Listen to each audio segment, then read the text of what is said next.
Players gather to cast powerful spells, some of the oldest and most revered in the history of Magic the Gathering. Balustrade's Spy, Memory's Journey, Thassa's Oracle, and many others. Battling head-to-head in brutal combat, they all have one thing in common: to uphold their legacy and the search for eternal glory.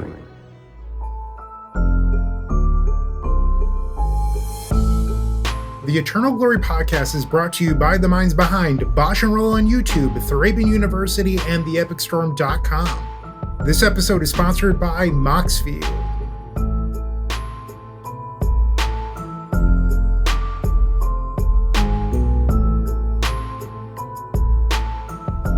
Hello, and welcome to episode 141 of the Eternal Glory podcast. New year, new legacy. We've already recorded 30 minutes of introduction and banter for the week, available in our supporter exclusive pre-show. Check out patreon.com/eternalglory to gain access, or join as a YouTube member for the same content on YouTube instead. As always, I'm Phil Gallagher, aka Thraben U. I'm Brian Coval, aka Bosch and Roll. And I'm Bryant Cook of the Epic Storm. Shout out to our new Patreon and YouTube members since the last episode who are going to get that pre-show. We've got Philip G, Jack H, Drew S, Jacob R, Lacey W, Bird 7, Diogo O, Lux A, Grinthex, Edward C, Winter, and The Entertainer. A lot of new members since the last one. I think our pre-show about Modern was a hit. Maybe we should put more strategic content in the pre-show rather than just talking shit. But I like talking shit. Yeah, I mean, we'll do that too. That's mostly what people are paying for. If you're interested in advertising to 10,000 plus Eternal gamers every episode, reach out to us. We're always accepting new sponsors. All right, so let's set up this episode by going back to December for a minute. We recorded our previous episode on December 16th, which was immediately after our Psychic Frog / Vexing Bauble ban. And now we've had a couple of weeks worth of data and experience playing with post-ban decks. So now we're going to see kind of how our gut reactions hold up. We're going to see how the metagame is developing and all that good stuff. Buckle up. This is very much going to be a numbers episode, although we'll go into the vibes towards the end of the episode. What's going on in this metagame? Bryant, why don't you give us an outline? Sure. So Moonstompy right now over the last 14 days is the top deck at 12.5%. Temur Delver is the second most played deck at 10.5%. Eldrazi in third with just under 10%. Dimir Reanimator, formerly the top deck, now dropped down to fourth place, but here's the hint, guys. It's still putting up amazing numbers and challenges. Oops All Spells, fifth place. I thought Graveyard Hate was coming back still, right? No? Alright, oops, fifth place. Cephalid Breakfast right behind it. 4.5% of the metagame. Sneak and Show, Painter, Dimir Tempo, and then Grixis Tempo with the bottom of it at 3.1%. So it looks like a fairly diverse and healthy metagame, at least from a quick aerial view. Yeah, there are a lot of decks here, and we can go into the qualities of these decks later on in the show, but there are a bunch of different decks you can play, and that's healthy, right? Yeah, and if you look at it from an outward view, so using some data from MTG Top 8, there's 37% aggro, which also, I believe, counts tempo, 14% control, incredibly low percentage there. And then here's the thing, 49% combo, which does count Dimir Reanimator, and which in my opinion is a tempo deck, but they count it as combo. But wow, roughly 50% of the field being combo, according to MTG Top 8. So two things here. First of all, Reanimator is definitely a combo deck. If there's just like one or two spells you can resolve and the entire game functionally ends, that's a combo deck, even if it's in a shell that can do other things too. Like just what you have to do as a player versus Dimir Tempo, which is also a deck on our top 10 list, versus Dimir Reanimator is so shockingly different. I think they have to be categorized differently. And otherwise, that 14% control, I'm going to talk about that more later, but the complete lack of control in the metagame was one of my primary issues. Obviously, I like playing control. I like playing tempo too. Like I'll play Delver with the best of them, but Up the Beanstalk, Uro Titan of Nature's Wrath, to Fairy Time Raveler. Those cards are difficult to justify right now. and they were also difficult to justify before the bans, and it seems like nothing has changed there. Yeah, in terms of our rough metagame percentages, I think at the absolute peak, I think we were a little bit closer to 60% combo than 50% combo. But combo is very much still overrepresented in the metagame, and control is very much underrepresented in the metagame. The control players that are out there, still trying to play their prismatic endings or whatever it is, some of them are getting wild with the tech, just trying to force it and make it work in a very hostile time. Yeah, this thing happened in the pre-ban format that we discussed a number of times on the show, which is turn 2 Psychic Frog was such a dominating object that players either had to match it with removal, like Swords of Plowshares and Prismatic Ending, or play a deck that could win or functionally win the game before Psychic Frog ran away, which means turn 1, 2, or 3. Before Psychic Frog starts hitting you, you have to shut the game down on turn 1, 2, or 3. And combo decks, this 50%, 49% representation now, and 37% of aggro, which I assume is primarily Ancient Tomb fueled, these are still the decks that can shut down a game by turn 2. And even though we don't have Psychic Frog to force that play pattern anymore, we learned some stuff. We were in the gravity chamber for 6 months, training on the moon, and now we're back fighting on Earth, and we learn these techniques, these forbidden techniques, and why let them go if they still work? So looking at some challenge data, guys, we had a Legacy challenge on 1-1. There was 3 Reanimator decks in the top 8, followed by Oops All Spells, so you're already at 50% graveyard representation. 2 Rug Delver, 1 Dimir Tempo, and then 1 Painter. So the top 8 of that event, 50% graveyard combo, and then 3 Tempo decks, and then 1 Painter. So to me, that says, hey, people weren't respecting graveyard decks post-ban, and then the Tempo decks naturally got a little bit better with some of the Vexing Bauble stuff being banned. Obviously, they lost Psychic Frog, but there's so many playable threats that just slot right in right now. So Vexing Bauble being gone does have an impact.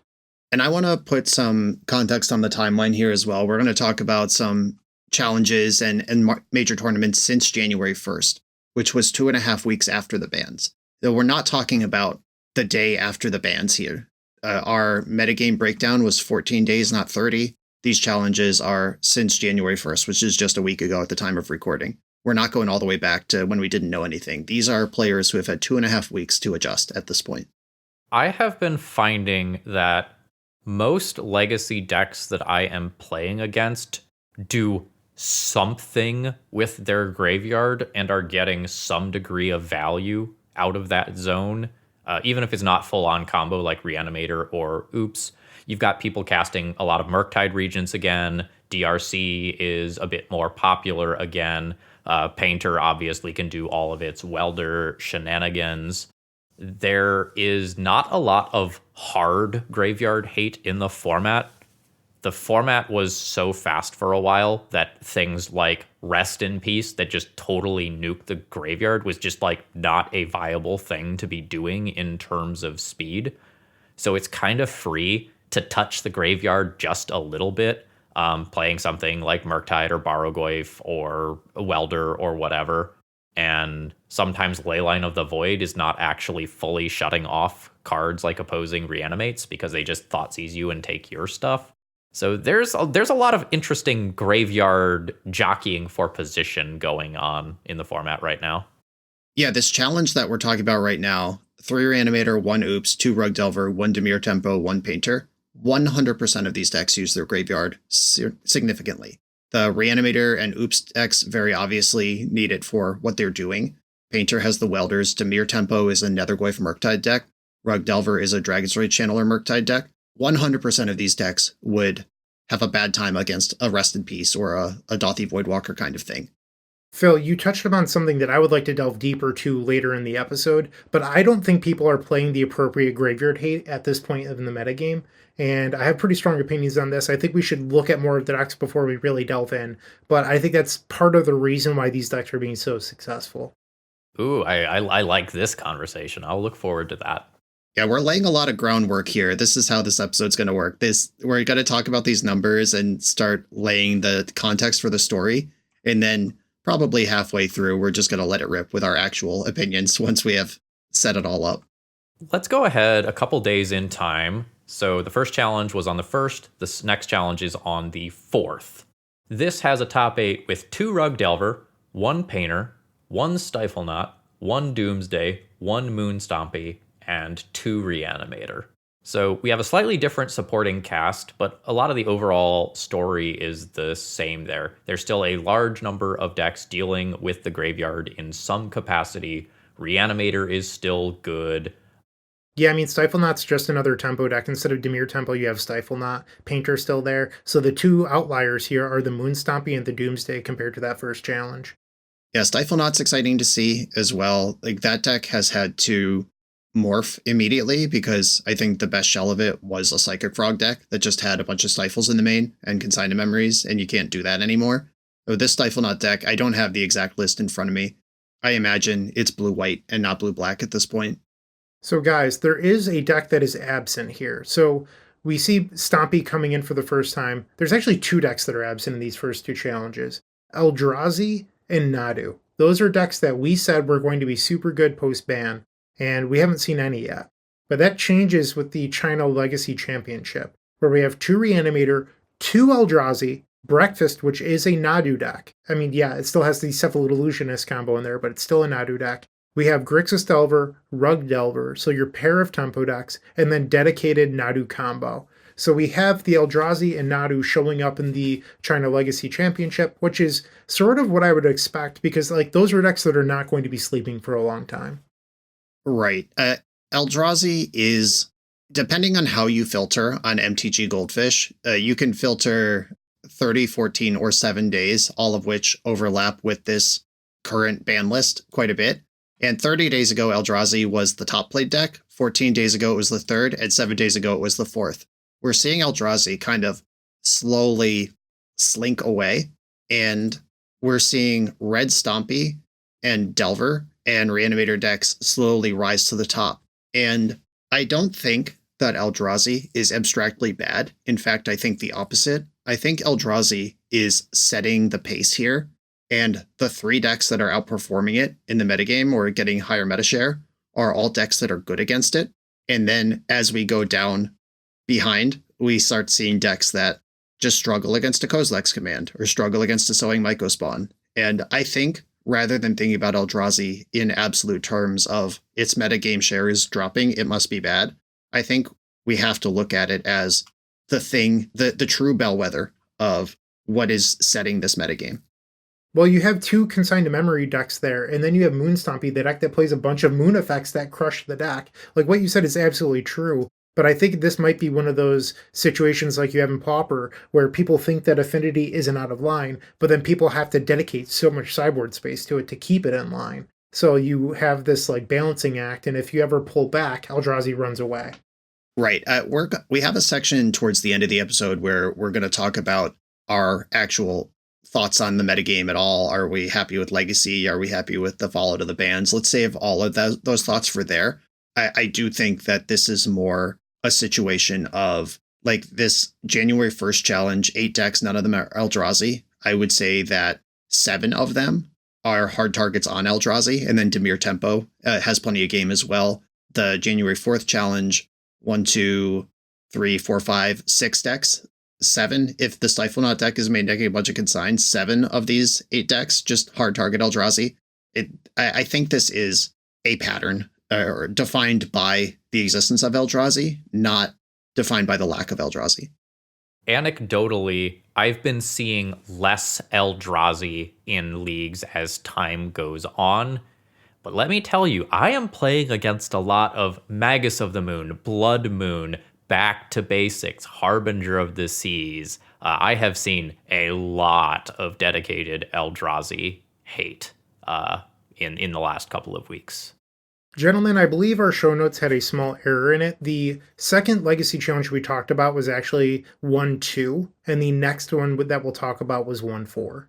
Sure. All right, so let's go to that next one then. So 1-4 challenge. 3 Reanimator, 1 Oops, 1 Dimir Tempo, 1 Moonstompy, 1 Dredge, spicy, and 1 Blue-Red Delver. That looks familiar.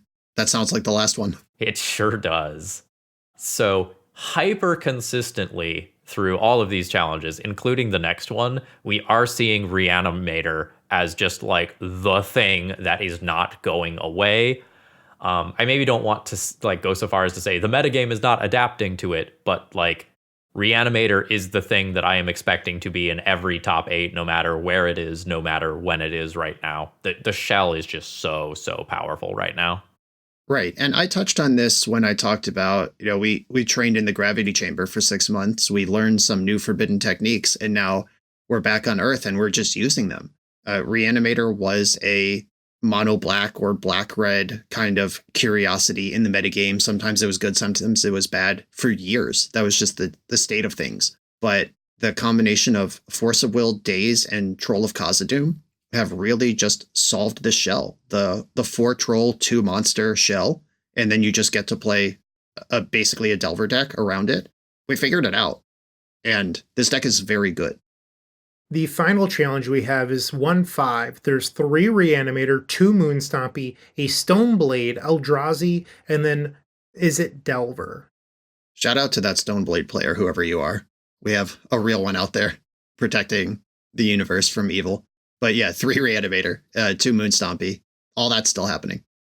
Yeah, I think it is very clear that if you are targeting competitive events, there are just a couple of decks that you really need to focus on, with the understanding that, there are other things that are in the like 3 to 4% metagame range that you are going to regularly encounter. But target very, very clearly on Reanimator. You need to be respecting Moonstompy in particular. You need to have Graveyard Hate in some capacity, preferably something that has some real stopping power versus oops. And Delver is back. You need to be respecting tempo decks. And knowing what Reanimator is up to specifically is really important. We all know they have Entomb, Archon Atraxa, Daze, Force of Will, etc.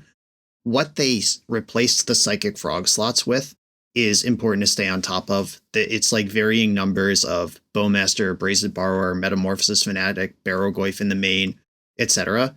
And if you go back to the Grief pre-Frog era, people were trying to get edges in the mirror by using those slots for things like Dothy Voidwalker, and eventually we saw Master of Bones starting to pop into lists as well.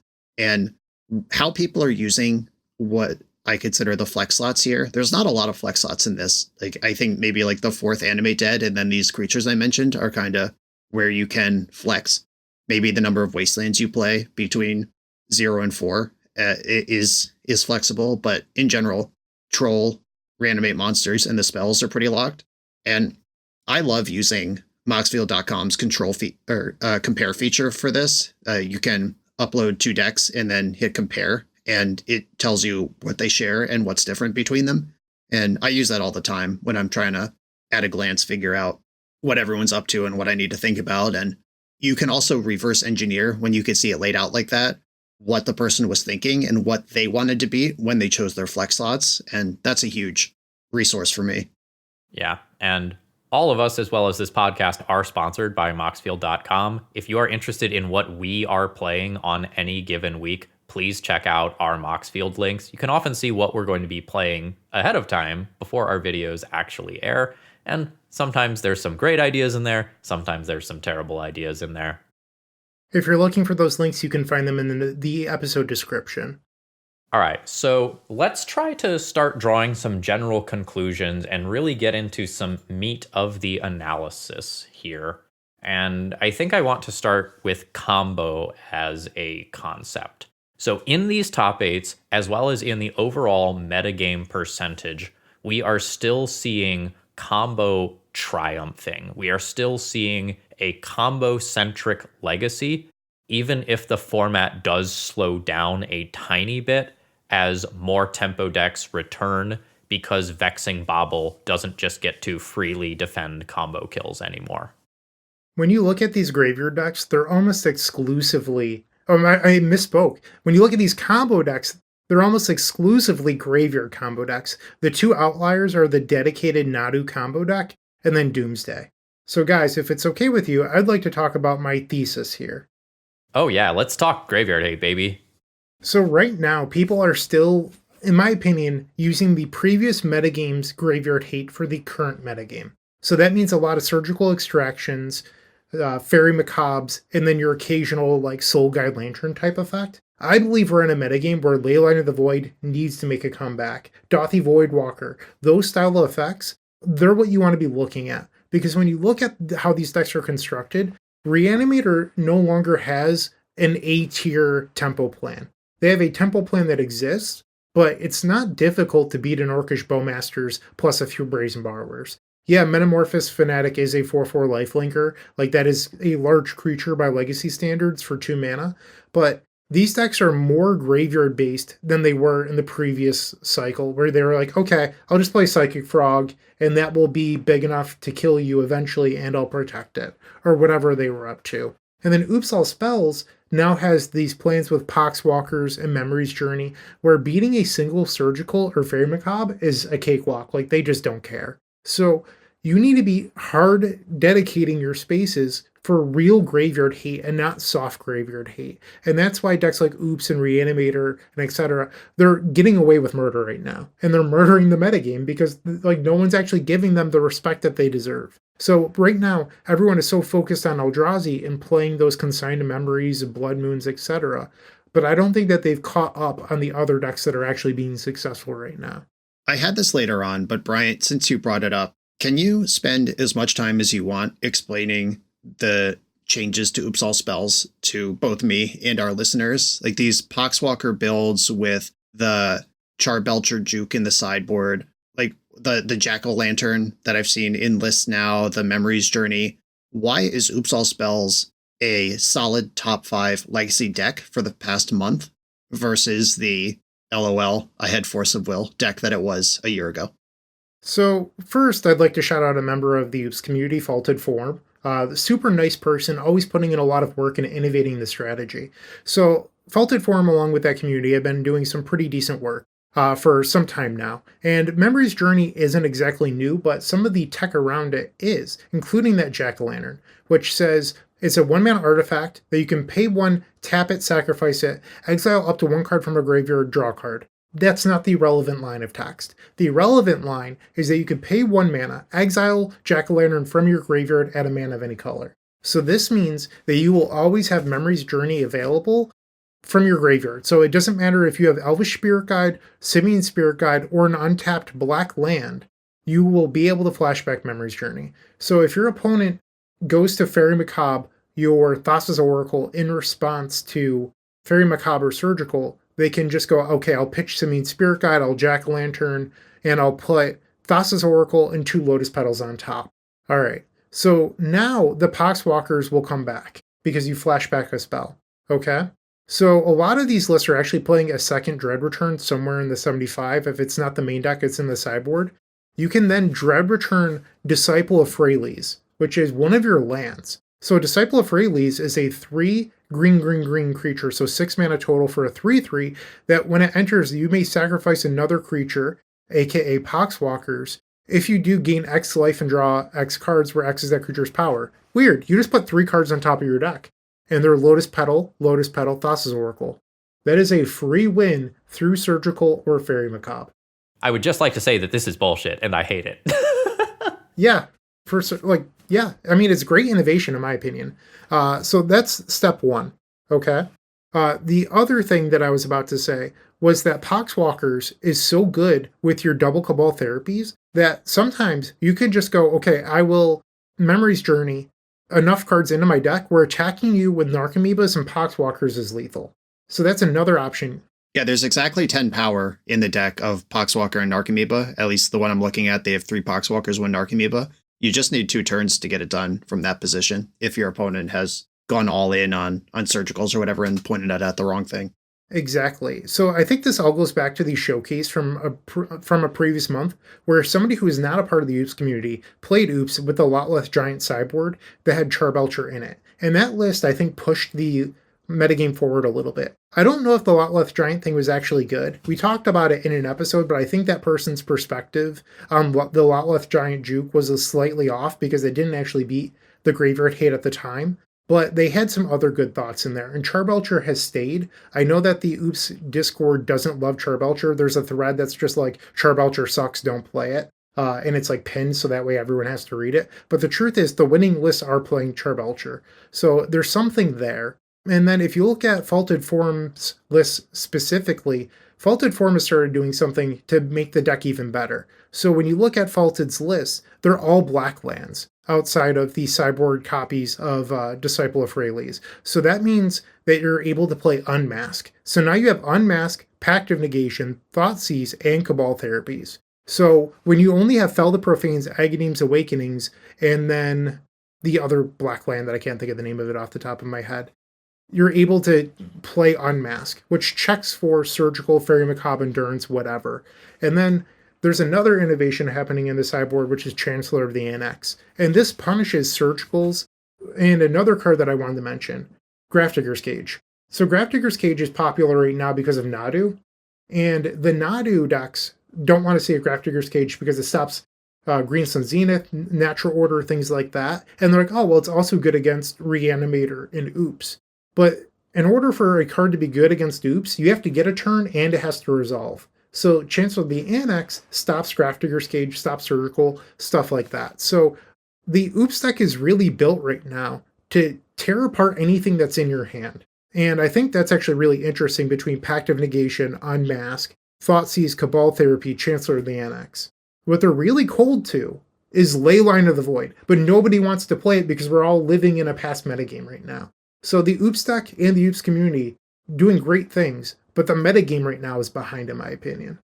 Yeah, that primer was really helpful. Thank you for doing that. And yeah, Faulted Forms list is significantly different from the first ones that pop up. Like if you scroll through Goldfish to find specifically Faulted Form, like doesn't have the Disciple of Freyalise because it's mono black instead. And like these are materially different decks, and some have Belcher in the board, some don't.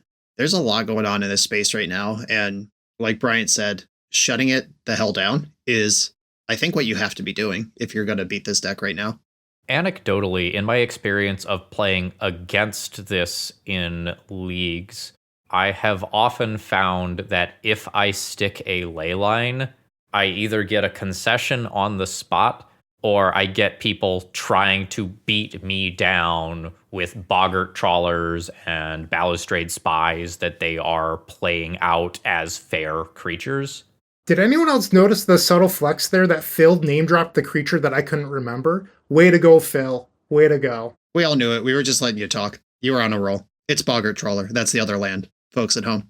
Or so they will try to beat me to death with these, kind of bad vanilla draft commons, and they will be playing, I don't know, like 3-ish Force of Vigors, depending on the exact build, to actually answer the Leyline of the Void, sometimes something like a Foundation Breaker. But when I'm playing Leyline, when the opponent doesn't expect it, it's really, really bad for them. And sometimes they are on the bad creature beatdown plan or hoping to draw one of 4 Goblin Charbelchers if they've even boarded it in.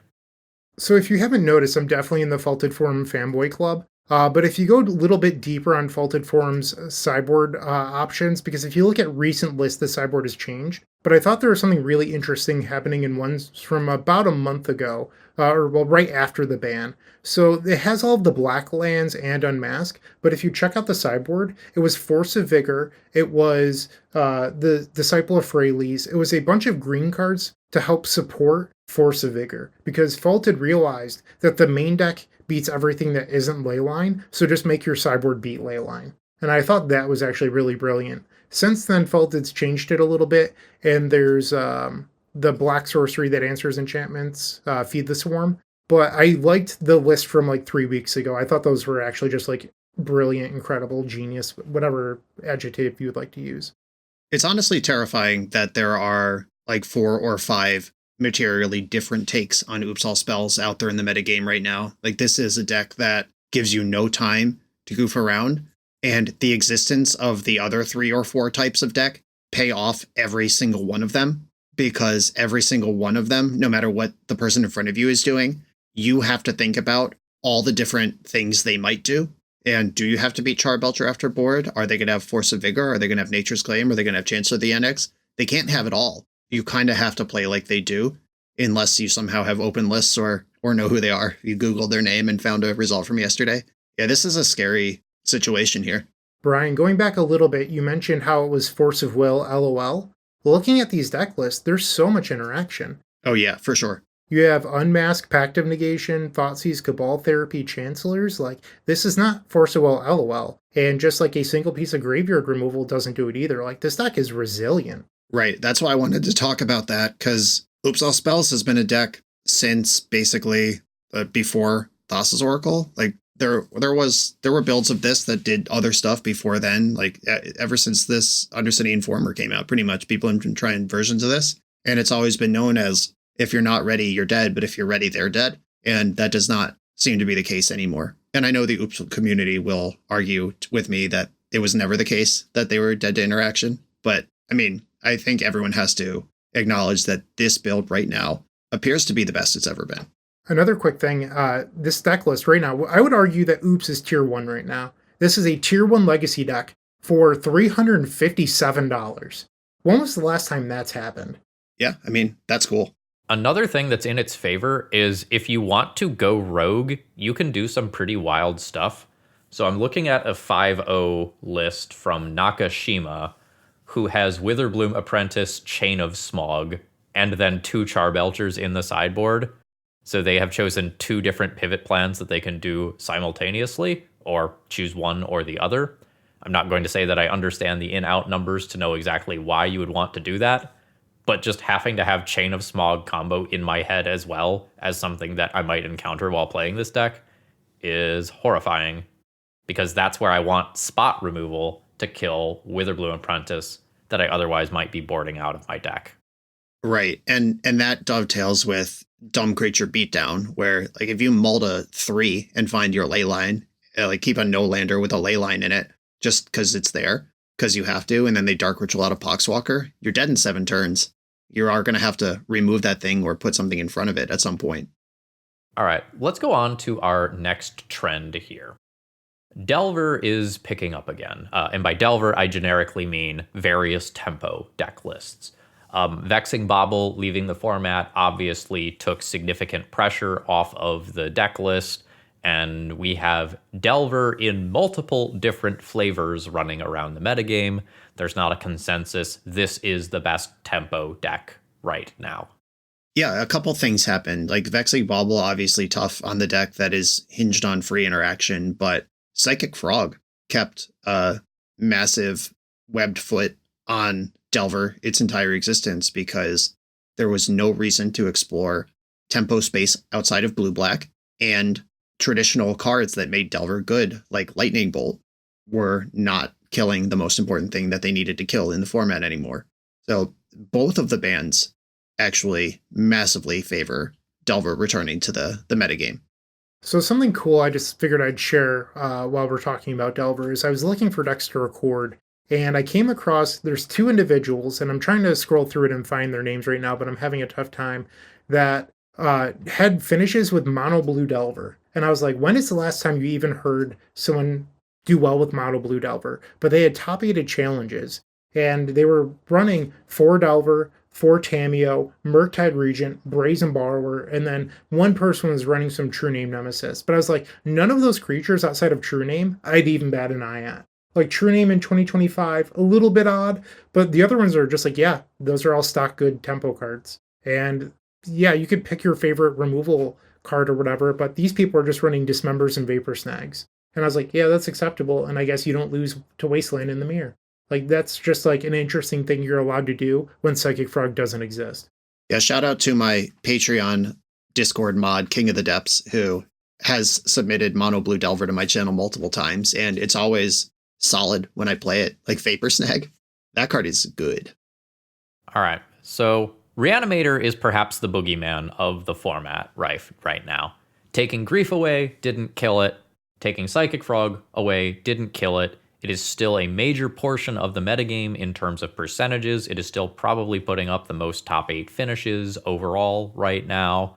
The deck is Clearly still doing its thing without majorly changing its plan. Psychic Frog being removed from the deck is obviously a blow, especially in terms of things like the Force of Will count. It is just not clearly as free anymore. What are your kind of cursory thoughts about Reanimator at this stage? Yeah, I want to say that the goal was never to kill Reanimator. Nobody serious was saying, like ban Reanimator. The goal was to get it back in line. And Grief was out of line. Psychic Frog was out of line. Now we have this blue-black shell based on the tempo that Troll of Khazad-dûm provides in a Reanimator shell that is a solved thing with a few flex slots. Is it out of line, or is it just the best deck that we still know how to build without any questions that really need to be asked from the previous format? And I'm not ready to make a call on that. During the ban season, I think Reanimate or Troll of Khazad-dûm would have to go to really break up the Tempo Doomsday or Tempo Reanimator shell. And I know a lot of people were not happy with me saying Reanimate is a bannable card, even though it is. Sorry. So is Entomb, though I think Entomb is really interesting for Legacy. Yeah, Troll of Khazad-dûm, this shell having 4 copies of Polluted Delta that you can reanimate into a creature that wins in 3 turns is just, it is an axis that Reanimator never had before. And as long as we can still be doing that, this deck's floor is really high. And that's what kept Reanimator in check in the past, is the floor was really low. If you got your Entomb countered and then missed on your Faithless Looting, then your deck just didn't do anything for a long time. You're just drawing 1 card a turn and hoping it was a good one. Your mana base turns on Reanimate right now in a way that actually clocks the game. It's not like Street Wraith either. Like, people have cycled Street Wraith and reanimated before in like Death Shadow decks or whatever. That's been a thing that we've done in this format. But Troll of Khazad-dûm, 6/5, functionally unblockable, coming down on turn 2 while fixing your mana. That's part of the shell now, like it or not. And that is what is propping up the floor, keeping the floor high for a deck that also has a massively high ceiling. So Phil mentioned the blue count. I did some research while Brian was talking. The average list right now plays 17 blue cards, which is pretty darn low in my opinion. There's this golden rule going back to the beginning of MTG The Source, where a lot of people are like, you never play less than 20. You never play less than 20. That's the magic number to have 40% Force of Will turned on turn 1. Well, we've seen that number creep down. I mean, vintage Jewel Shops gets away with like 16 to 17. So like, it is possible, but you'd feel a lot more comfortable at 20. There's 2 people playing 18. That is where it's capped off, and those people are choosing to play a second Brazen Borrower. So we are seeing a low blue count, which could mean that it might not do as well against opposing combo decks just because the Force of Wills aren't always active. So that's another reason that some of these combo decks might be surviving, because they know that they can punish Reanimator a little bit better than they could before. Yep, that makes a lot of sense. And Reanimator has, for the entire Grief into Psychic Frog run, been flirting with the maximum greed, especially in the Grief era, where like they were playing like 16 lands and 4 of them were colorless and their blue count was criminal and it was still the best deck. They have gotten used to cheating on heuristics to skew towards nut draws, and maybe that is fine, and maybe we'll see that blue count tick up over time. But something as simple as choosing Brazen Borrower as a 2 or 3 of in your flex slot over that main deck Barrogoyf and your 3rd Orcish Bowmaster is, maybe we'll see things go in that direction. I played against Ledger Shredder in Legacy recently. Like, that's a blue card that kind of does some Psychic Frog related stuff. I've seen Tameo in these shells. It doesn't hit for damage, but it's blue and it's another plan. You could definitely make this deck bluer if you wanted to. I'm totally blanking on the name of it. What is Spellbelly Whale actually called? Oh, God. I've never heard it called that before. Ethereal Forager? Yes, thank you. That is a card that I have seen some people messing around with as a way to rebuy their Force of Wills and Consign to Memories and things like that. Lightning Bolt's back. Don't play that card. I'm just, PSA from me to you. Traditional blue-red Lightning Bolt Delver is a top 3 deck in the metagame. Do not play that stupid whale. I think, and I say this with the most loving implications in tone, I think people are out there trying some wild shit right now to survive, especially the control mages out there. I have seen control decks with Lotus Petals because that difference of playing a 3-drop on turn 2 versus turn 3 is absolutely massive. I have seen multiple different control players cast the card Commandeer, which requires you to pitch 2 blue cards in order to gain control of a spell. Like, I have seen some desperate attempts at trying to keep up in the metagame, and some of the tech is good, some of the tech is bad, but like people are definitely out there trying to put in the work to adapt. Yeah, it's a tough time to be a control gamer, and doing stuff like Lotus Petal it's ugly, and I don't think it'll make your deck good. Like whatever 3-drop you're trying to accelerate by a turn has to shut down your opponent. And if we're not playing control mirrors because control is so small, like what are we ramping into? Like getting Narset or Teferi out a turn earlier just to sack it to an Archon of Cruelty? Or do nothing as the Thassa's Oracle through it? I think we need the metagame to settle into a place, and then we need the real goats out there like Pokemoki to start trying to solve it in an interesting way. But I think just playing the Jeskai control you remember from the pre-grief era is not a recipe for success. You gotta actually figure something out here for the metagame we have. I have a confession. I have control friends who are not Brian Coval, and they've complained a lot in spaces that I'm in that the reason that control is dead is due to sowing Mycospawn. Just getting your basic destroyed and then getting your 1 to 2 non-basics that you even play destroyed by a wasteland, followed by a threat that comes down on somewhere between turn 2 and 3 before you've even really gotten ahead on board, or while you're still catching up, is too much to come back from. So basically, you're about to stabilize, and so Mycospawn just knocks you back down, and it's tough to ever get ahead. Well, then they bury you with Kozilek's Command or whatever else they have going on. Yes, and I'm going to talk about this when we get to our closing metagame thoughts, but that's part of my Eldrazi may not be winning, but it is defining the metagame thought package that I'm going to propose in a couple minutes here. Yeah, I have nothing else to say here because I was going to go in on the same point. So let's circle back to that in a minute. We'll save that to the end. Let's go back and for a check on our own gut checks.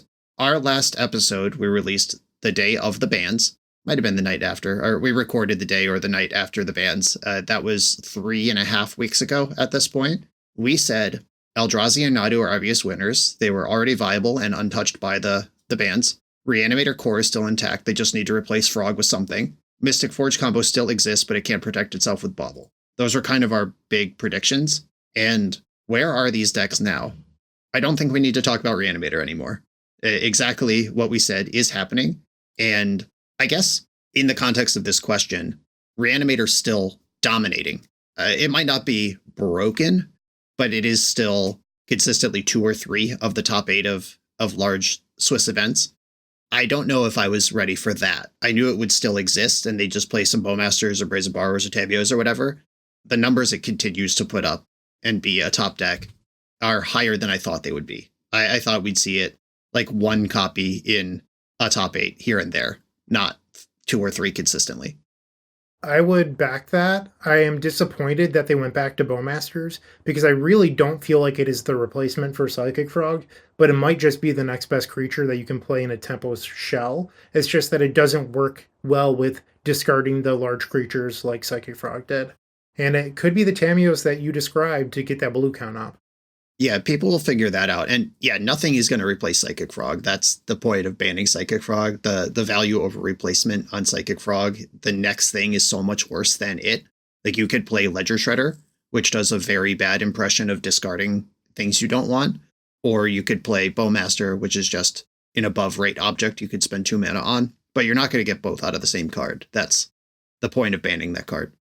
I am surprised that Nadu decks are not doing better. When I play against them in random leagues, I am always just terrified of the Nadu deck from turn 2 and onward, because you are facing down Cephalid Illusionist combo on turn 2, you are facing down Nadu combo on turn 3. sometimes you can't tell how all in on the combo and which combo your opponent has immediately until you've had a couple of turns worth of information. I have felt like the Nadu deck is still very strong from the other side of the table, but for one reason or another, it is not putting up that many tournament results. I have an opinion on that. So, Phil, we started looking at data from 1-1 to 1-5. That is less than a week's worth of events, which is still that's 5 events we looked at. But if you look at the events initially following the banning, Nadu was running rampant. So we might be in a spot right now where people are heavily respecting Nadu, and that wave will shift once some of the hate comes off. Like I mentioned, Grafdigger's Cage. That is a card that is extremely good against Nadu that a lot of people are playing right now, but it's allowing decks like Oops and Reanimator to do well.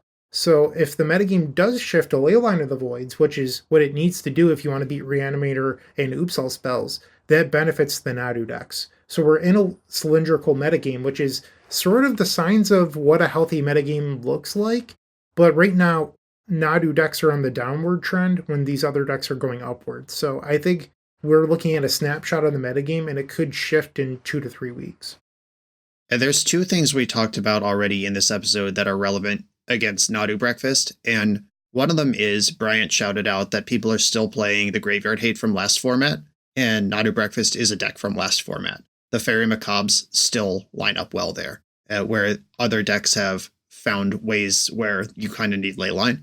And in one of our Eternal Weekend prep episodes a month and a half ago, we had a matchup matrix showing how the decks perform against each other, and Reanimator obliterated Nadu just on raw stats over time. It was I remember it being like 70+% favored over a large sample size, and Debir Reanimator is still a top deck in the format, and Nadu is still soft to its nut draws, and that has not changed at all. Psychic Frog was not what was making that matchup bad for Nadu.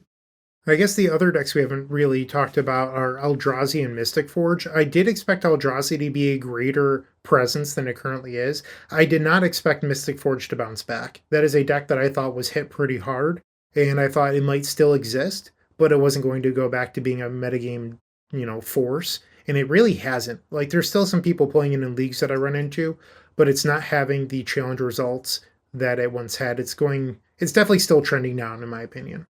Mystic Forge feels very good against the non-blue decks.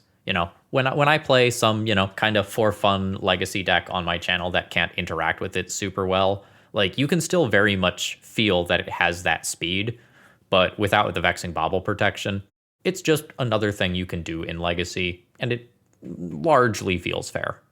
Yeah, I agree. I have played against, and I have both won and lost against Mystic Forge combo since the bans, and just Force of Will, Force of Vigor being cards you can cast now. That is just the difference. When I lose, it's like, oh yeah, that was close. I needed one more piece of interaction. And when I win, it's like, yep, I Force of Will their payoff, and then I had follow-up. And that experience of waiting 3 turns for Saga to mind twist you as it poops out a Vexing Bauble, just without that, this deck is just a kind of an all-in combo deck in the way that we criticized Oops All Spells and then complimented it for overcoming that with its recent rebuilds. Like Mystic Forge is what people think Belcher or Oops All Spells was, but actually. So looking at these decks a little bit closer, they cut the Vexing Baubles because, well, you can't play them. And now they're back up to 7 keys in the main deck. So they're closer to what we remember the Mystic Forge decks being a while ago, where they were all in on a turn 1 4 drop. Because when they were playing the Vexing Baubles, they weren't playing as many keys. Like keys, Mox Opal, Lotus Petals, those were all seeing play in low numbers. The way that it's working now is they're high on keys, but they've also increased on 4 drops. So instead of saying, I'm going to fight in order to get my 4 drop to resolve, they're just hoping to slam enough haymakers to run you out. So Brian might be sitting over there with double force, but they might be saying, okay, well, Grim Monolith resolved and I have a key. Over the next 3 turns, I can play these 3 4 drops in my hand, and one of them is going to resolve. Like, you can't have triple force. So that's the game that they're playing. So I think that's part of it, but also Consigned to Memory is still going up in play. So I think that it's tough to be the colorless combo deck, but they're just looking to throw haymakers back and forth. Like, they're not even playing Defense Grid, which is what I expected to happen. All right, so that deck is mostly dead and gone. Just, interact with it if you see it. But Eldrazi, I think we can move into our closing thoughts here, and mine are largely Eldrazi centered. Do you guys have anything else to say about the last thing before I jump into this? No, we've been pushing off this point for a while. Let's give the people what they want to hear. Okay, I think Eldrazi is giving kind of Dredge vibes, and obviously those are completely different decks, but we always used to say, like, the Dredge effect in Legacy and Vintage is the week that it's the worst is the week that it's the best. If everybody just plays Graveyard Hate for a while, Dredge becomes unplayable to the point where nobody needs Graveyard Hate anymore, and then someone's like beats the field of everyone who cut their Graveyard Hate with Dredge for a week, then we remember, oh shit, yeah, we got to beat Dredge, and then we change our sideboards again. I think Eldrazi is going to exist in that space for a while, because right now, as I've alluded to, the 4 decks among the top 5 decks of the past 7 days, according to MTG Goldfish, are Red Stompy, a Blood Moon deck, Temur Delver, a Wasteland Damage Lightning Bolt deck that could reasonably race Eldrazi, Dimir Reanimator, that goes over the top, and Painter, which is a Painter Servant and Blood Moon deck with a combo. Those are the 4 decks alongside Eldrazi in the top 5. All of those decks have favorable structural game plans versus what Eldrazi is trying to do. And then as we get into the decks that are lower than the top 5 with sub 5% meta penetration, we just see decks that are kind of bad against Kozilek's Command, kind of bad against Chalice of the Void, kind of bad against Thought-Knot Seer. And the reason we see basically 0 control decks anywhere is Sowing Mother Effin' Mycospawn, because that card is not something that anyone trying to resolve a 3-drop in their life can beat. That card, I think it's one of the sauces of a card balanced for Modern that did not think about what could be tutored in Legacy. I think Sowing Mycospawn in Wasteland formats is over a line, and I think Sowing Mycospawn without Kicker might be over the line in a Wasteland format. But the fact that then you can also kick it later, which can happen on turn 2 or 3, just taking out the basic, like Bryant said, even building a responsible mana base with basic lands to play around the Wasteland isn't enough. And I think Sowing Mycospawn without Kicker would already be busted, and then it just does all this other stuff too. You can't counter it in any normal, reasonable Magic the Gathering way. There's 2 cast triggers attached to this 3/3 body, and if that body was a 1/1, I think that card would be too good. Like, it's a real threat, and it kills 2 of your lands in a way that cannot be interacted with unless you're willing to main deck Consign to Memory. And even if you are, that deck is full of colorless spells, and they're all scary. You're going to have to consign something. If they just curve Thought-Knot Seer into Sowing Mycospawn, you're going to have to counter the Thought-Knot, or just get spawned anyway. Like that, I think that card, control cannot exist until Sowing Mycospawn is not in the format. I think that is directly related. So, Brian, you mentioned counters. It is a deck with 4 Cavern Souls as well. So you have cast triggers that you can't counter, and then it's a deck that gets to play 4 Cavern. So this deck just naturally preys on the control decks.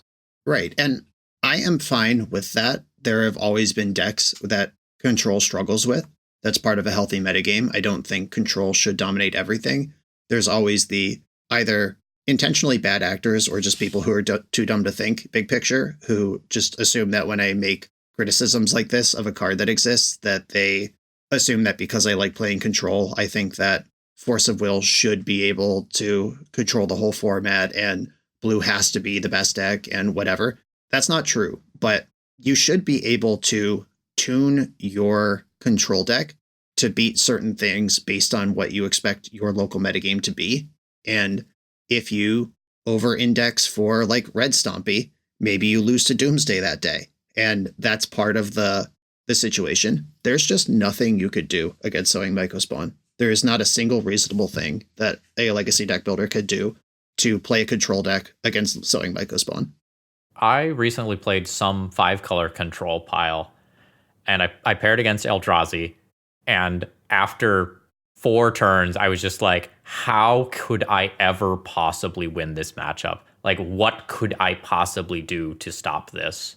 And I don't know that I've ever felt so hopeless in a matchup. It was absolutely horrendous. And in addition to everything else you've already said, when the Wasteland isn't good for one reason or another, it can just tutor up Eye of Ugin for inevitability. It can tutor up Cavern of Souls so that counterspells aren't a problem for the remainder of the game. It's so incredibly good. Yeah, like Blast Zone can come out of that thing to clear out like Delver of Secrets or anything that's pressuring you. If Painter Servant or something is on board, you could tutor Blast Zone, spend a turn ratcheting up, then clear it out. I saw some land from Assassin's Creed that I'd never seen before that was like a graveyard hate card that you could tutor for. I wish I have it up right now. So Abstero Entertainment. It's a legendary land that taps for a colorless. You can pay 1, tap it, add a mana of any color, or 3 mana, exile this land, return up to 1 historic card from your graveyard to your hand, exile all graveyard. Okay, I don't even know if that card's good, but it is in decks. Gaia's Cradle is something we could tutor. They could burn their 1 Lotus Petal, because Sowing Mycospawn also doesn't take colorless mana to cast. Even under Blood Moon, they could fire off their 1 of Lotus Petal to tutor Waste, and now they're out from under Blood Moon. This thing just does so much in a way that is so frustrating and so immune to counterplay. And I've been trying to reconcile my thoughts about this and be real. Is it just a 4 of in a deck that mostly just draws cards, and the games where they draw 2 Mycospawns, you were never going to win? And that's fine, but sometimes they won't draw any Mycospawns and you get a game. Is this as devastating to format health as it is to how bad it feels when it actually happens? And one person just playing Magic can't really balance that. We need long-term data about the metagame to bear out what this actually looks like.